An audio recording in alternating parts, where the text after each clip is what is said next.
Opa, bom dia, boa tarde ou boa noite. Eu sou o Vitor, eu tô aqui com o Carlos, que está em espírito. Então, oi, sou o Carlos e a gente vai falar agora sobre a evolução das baleias, né, Vitor? Exatamente, uma análise paleontológica e, Genealógica. genealógica. Isso. O nosso grupo é composto pelo Matheus Damasceno, eu, o Vitor, o Raul Rodrigues, o Carlos e o Vitor Pacheco Brito. Então, sem enrolar mais, que a presença de discussão tá um pouquinho longa, eu vou chegar aqui um pouquinho pro lado e a gente começa falando não das baleias, mas sim dos artiodáctilos, que o Que que são? são. Então, os O artiodáctilos, eles são. O nome, né? Como está escrito no slide, são o que tem casco par, né? É o isso, casco fendido, como como diriam dizem na por aí, Bíblia, né? Que como diriam na Bíblia. Que são cavalos, antas. que tem a presença de dois dedos nos cachos, como a gente pode ver aqui, as girafas, os bois, que são os animais que a gente está mais acostumado a ter fazendo. No caso, fazendo uma pequena errata no Pô, Carlos, mas eu confundi, a mas imagem nos beitou, nos atraiu aqui, mas os cavalos e as antas que eles seriam têm três, os os perissodáctilos. perissodáctilos, É, que eu aí seriam confundi. dedos ímpares, os cascos ímpares. E aí a gente trouxe essa imagem aqui para dar uma localização para vocês de onde que estão os artiodáctilos dentro dos mamíferos. E aqui a gente tem algumas ordens aqui das mais conhecidas, os carnívoros, os roedores, os primatas. E os artiodáctilos são esse pequeno grupo aqui, com um apêndicezinho meio suspeito incluso nele, que, seguindo em frente aqui, dando um zoom, esse apêndice seria os cetáceos, que estão ali com uma certa proximidade, né, dos artiodáctilos, por alguns motivos que a gente vai estar tentando desmistificar mais pra frente. E basicamente, pode falar, Carlos, se você quiser. Não, eu só ia falar que agora você ia explicar a questão das pontuações, de como a gente define isso. Sim, sim. E basicamente, como que a gente chegou nessa conclusão dessa proximidade entre os cetáceos e os animais de casco fendidos, que à primeira vista não tem nada a ver um com o outro, né? E isso segue de uma série de análises fósseis que a gente vai estar observando, mas uma que a gente pode destacar aqui é a análise por questão de parcimônia, onde há uma regra na evolução que diz que a evolução ela sempre vai tomar o caminho de menor gasto de energia, de menor esforço. Então, de uma espécie para outra, se tem um salto muito grande evolutivo, uma diferença muito grande de uma para outra, quer dizer que provavelmente teve mais alguma espécie intermediária ali, que elas não têm essa diferença tão grande. Então aqui o que eles fazem é de observar.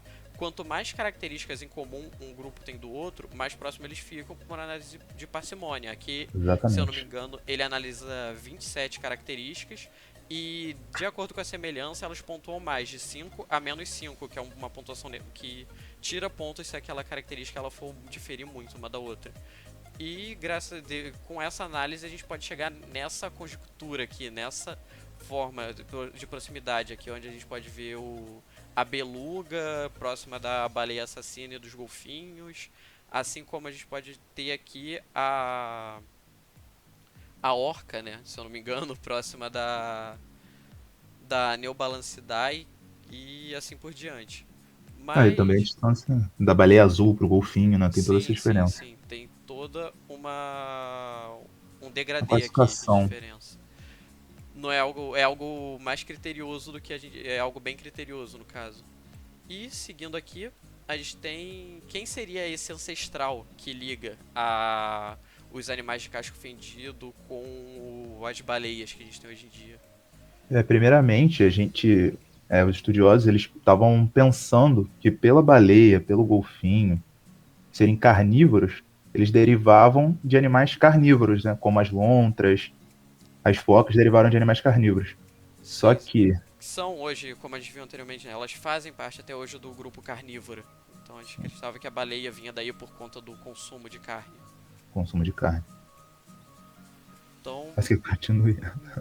mas a gente acabou chegando na conclusão que, na verdade, as baleias elas descendem dos artiodáctilos, certo? E pera, como assim, né? Mas se a gente for tá dando uma olhada, nós também temos os hipopótamos, que não coincidentemente também são os animais vivos hoje mais próximos, apesar de separados por uns 55 milhões de anos, são os animais mais próximos da baleia. E o que liga esses dois animais, o que a gente acredita que seja o ancestral, um dos ancestrais comuns dele mais antigos, são o Indórios, que é esse animalzinho aqui. A gente tem a reconstrução fóssil dele e o modelo feito por um computador dele de como provavelmente esse animal seria, de acordo com as características fósseis dele. E que é um gênero extinto da ordem dos Artiodactyls, possivelmente o primeiro representante começou a migrar para a água. Eles podiam nadar, mais ou menos como faz a capivara hoje em dia, e usar essa habilidade para se proteger, para se esconder de predadores. E lembrando, fazendo um pequeno gap do nosso trabalho anterior, eles tinham a característica, né, de caras de pequeno musaranho, que é esse focinho Ou seja, genérico, eram bem essa genéricos. provavelmente essa coloração mostarda, que é a coloração também mais genérica de mamífero que a gente tem, que se adequa a muitos ambientes, que fica bem camuflado em muitos ambientes, né? E seguindo, a gente tem aqui o grupo que a gente vai se focar aqui, o grupo criado para englobar, para caracterizar tanto os hipopótamos, quanto as Hipopótamos contra baleias as e baleias. golfinhos, que são os Cetacondotomorpha, que e como que a gente chegou nessa conclusão, né? De qual dos aqui no caso a gente tem a árvore de todos os Antiodactylomorpha, que são aqueles que com cara que parecem artiodáctilos. No caso todos os artiodáctilos. No caso o significado do nome do grupo. E a gente chegou nessa conclusão a partir da observação fóssil mesmo. A gente sabe, mais uma característica fóssil que engloba as baleias no grupo dos artiodáctilos é o fêmur, né? Semelhança do. Ah, o Isso, fêmur. Sim. da baleia Completo fêmur. primitiva, que tem a dobra, que tem algumas semelhanças com os antiocráparas, são no caso os antílopes. E aqui dou a semelhança dos hipopótamos para uma baleia orca, que os estudiosos, quem realmente entende consegue, Arqueólogos. os Arqueólogos arqueólogos, não, sempre confuso. Paleontólogos, paleontólogos. paleontólogos, conseguem, opa, eu tô na frente, desculpa, conseguem identificar algumas semelhanças nos ossos em contato, nos sulcos, nas reentrâncias, nas características dentárias dos dois. E seguindo,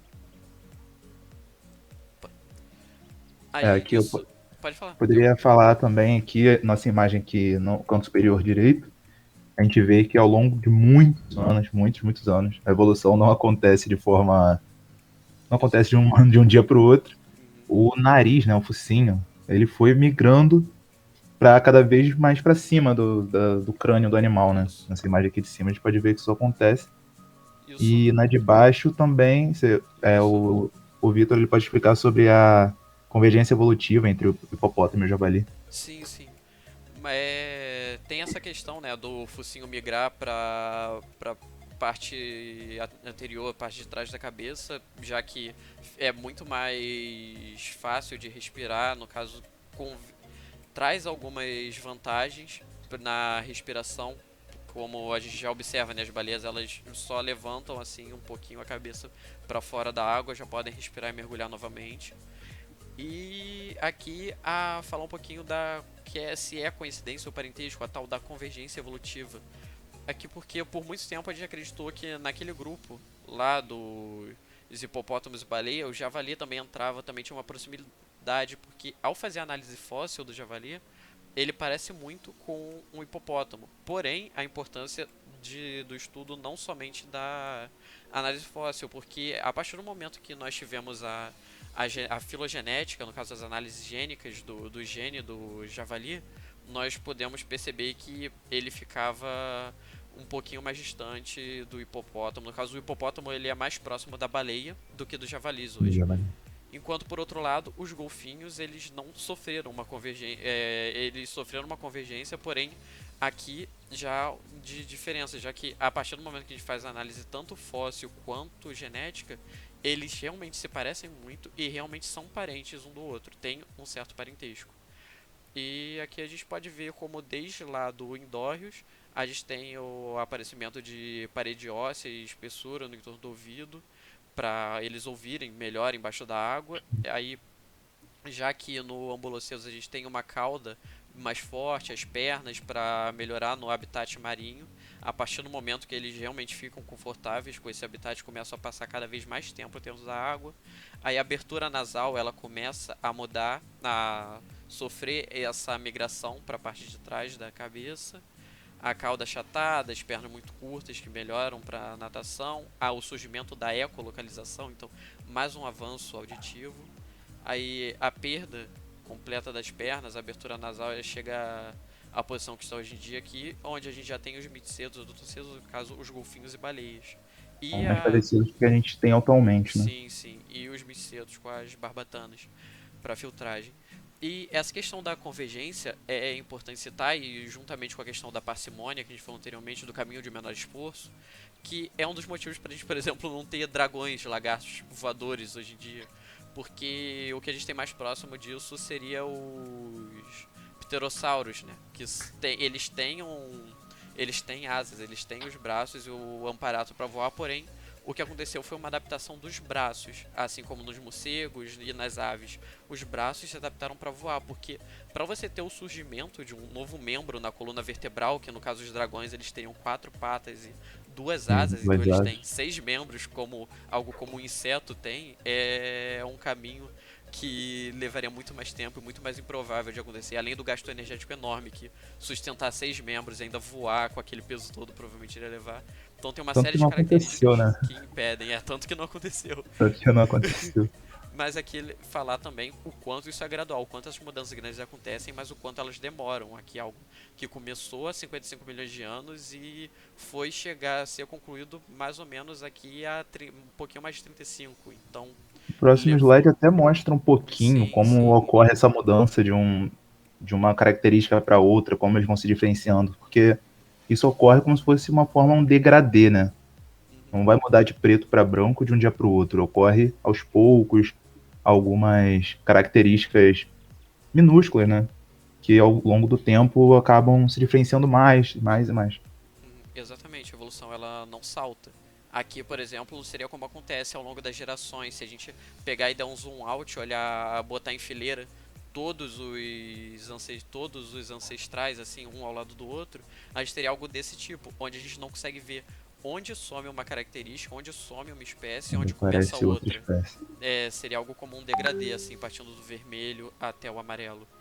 E também fazendo mais um gap também que não apenas o registro fóssil ele ajuda muito, mas não é o único embasamento que a gente tem.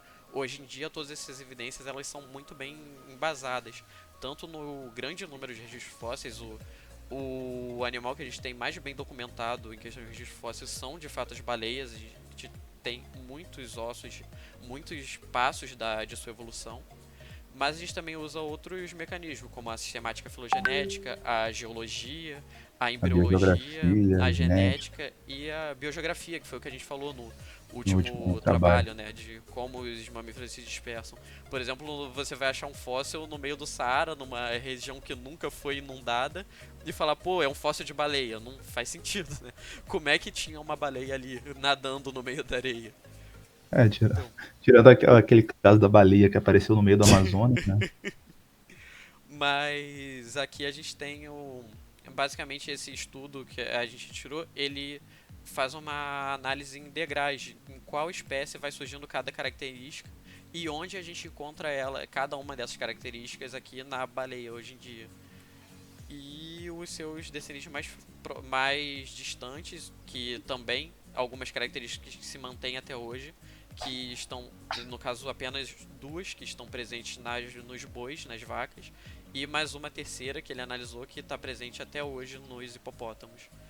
Então, seguindo, a gente vai dar um zoom, vamos começar a estudar um pouquinho mais de perto esses degraus no Paxetus. Deixa eu tentar sair aqui um pouquinho da frente mais uma vez. Pode falar, Carlos, se quiser. Não, então, os paquicetos, eles são um dos primeiros representantes, né, da linhagem das baleias, que que já estavam começando a aparecer as características nos ouvidos, porque não tem como ficar ouvindo igual a gente ouve debaixo d'água, né? Sim, sim. Tudo borrado, né? Entre aspas. Então eles começaram a aparecer eles têm, né? Aparece nos fósseis essa adaptação Aham, mudança do ouvido. onde condição do ouvido, formato dos dentes, formato do fêmur, tudo isso já vai induzindo que ele é um possível Isso, um parente possível parente das baleias, né? No das caso, baleias. o mais antigo após o Indorreus que a gente tem hoje em Uhum. dia. E já compartilha uma série de proximidades fósseis com as baleias.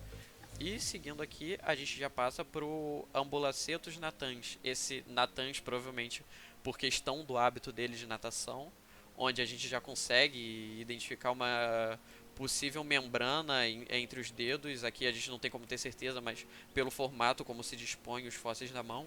E uma coisa interessante que por conta do estudo fóssil desse organismo, a gente conseguiu fazer uma análise molecular onde a gente determinava o ambiente em que esse animal vivia, de acordo com o número, a proporção de isótopos de oxigênio que eles tinham nos fósseis dele. Então, esse animal ele vivia naquela água. A derme dele, a pele, acabava ficando hidratada por essa água, ele consumia também essa água e o organismo ele absorvia e isso ficava presente nas células dele, até mesmo nos fósseis e quando, no caso do esqueleto, e quando ele se fossilizou, a gente conseguiu preservar essas moléculas até hoje.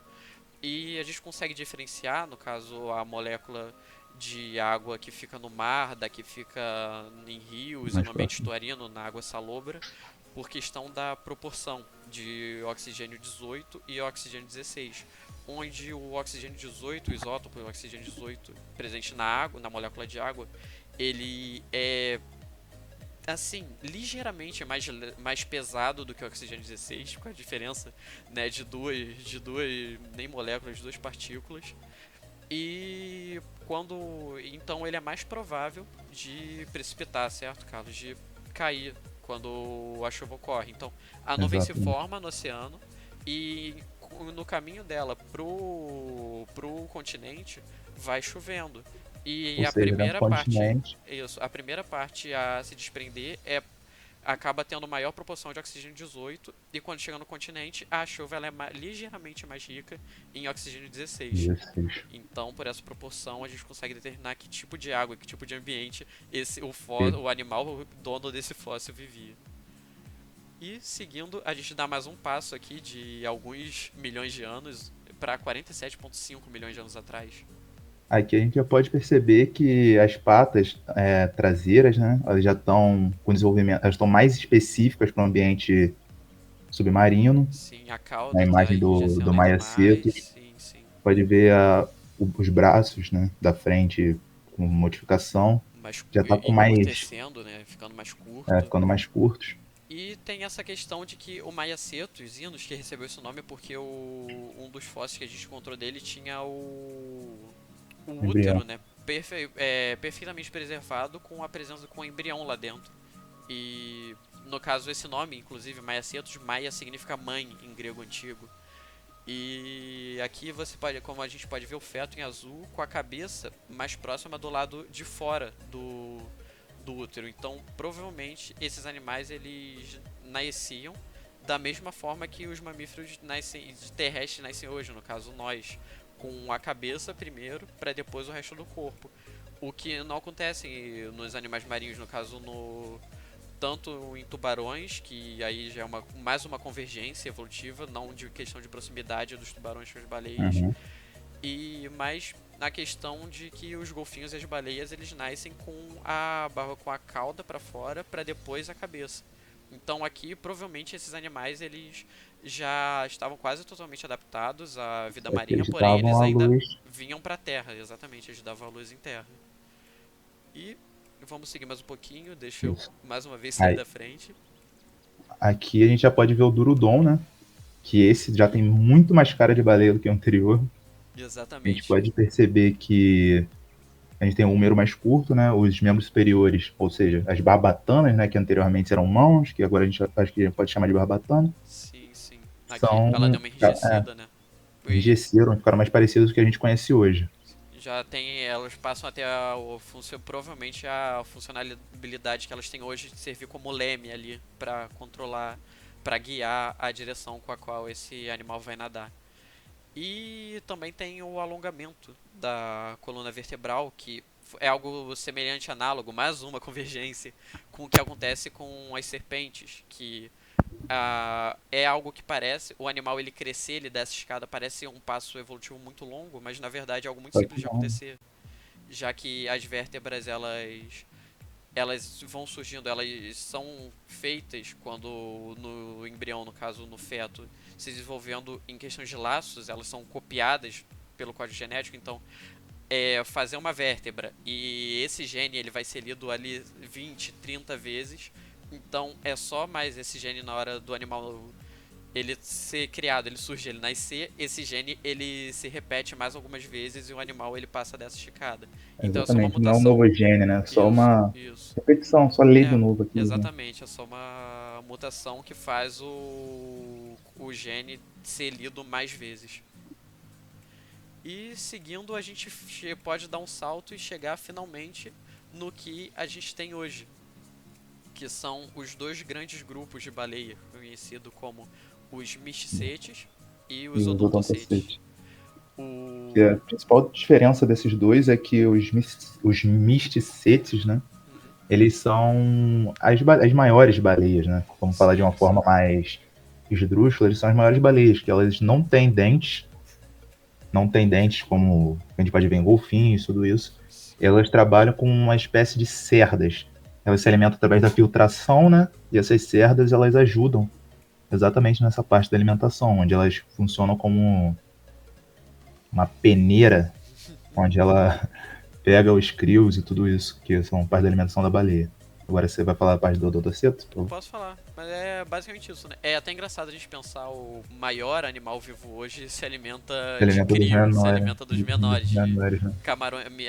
pequenos camarões, no caso o zooplâncton, e tudo isso que ela filtra da água, né? Ela absorve com essas cerdas.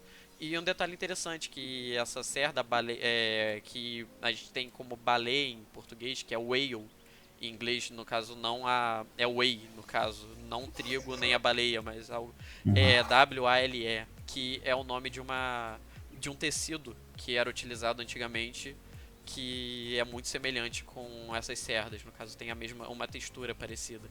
E os odontocetos, que no caso o odonto, que vem de dente, que são as baleias com dentes, que a gente chama popularmente de golfinho. E tem isso, certo? Se você quiser dar o nome para um grupo de golfinhos, você tem que escolher uma característica que represente todo aquele grupo. E não tem nenhuma característica discrepante o bastante para separar o golfinho da orca assassina, por exemplo, desculpa, da baleia assassina, do que a gente chama de baleia assassina, ou até mesmo das baleias belugas ou dos narvais que também têm esses dentes. Então, ou você considera que os golfinhos são tanto baleias quanto as jubartes, e as cachalotes, que também têm os dentes, no caso. As cachalotes, aquelas baleionas com a cara meio Uma baleia quadrada, azul. isso, elas também são odontocetes, no caso. É E, engraçado que, por exemplo, exatamente o que você falou, né? O golfinho a gente trata como se fosse diferente das baleias, né?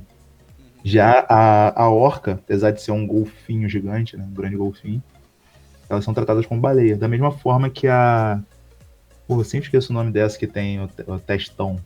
a cachalote. Cachalote, né? Isso, cachalote. Que ela, É, ela pensa também é na caixa. odontoceto, ela também. É, exato. Ela também tem dentes. Isso. Né? Então Então, ela seria um golfinho isso. gigante Se também, você de quiser certa separar a forma. característica como sendo os dentes, então a cachalote é um golfinho.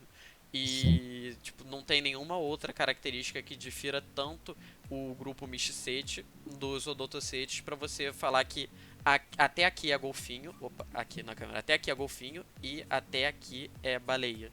Então tem essa questão. Por mais que seja um nome chulo, assim como macaco não define os primatas, no caso não é algo científico, o nome baleia e golfinho não define os odontocetes e os micetes, mas você chame como quiser, né? E aqui, por fim, a gente tem alguns fatos curiosos que a gente vai deixar na mão de vocês. Deixa eu pela última vez sair da frente. E eu tenho as seguintes perguntas para vocês. Os ossos vestigiais que as baleias possuem até hoje, como a gente pode observar nas duas imagens da direita, o que são esses ossos? O que seria isso?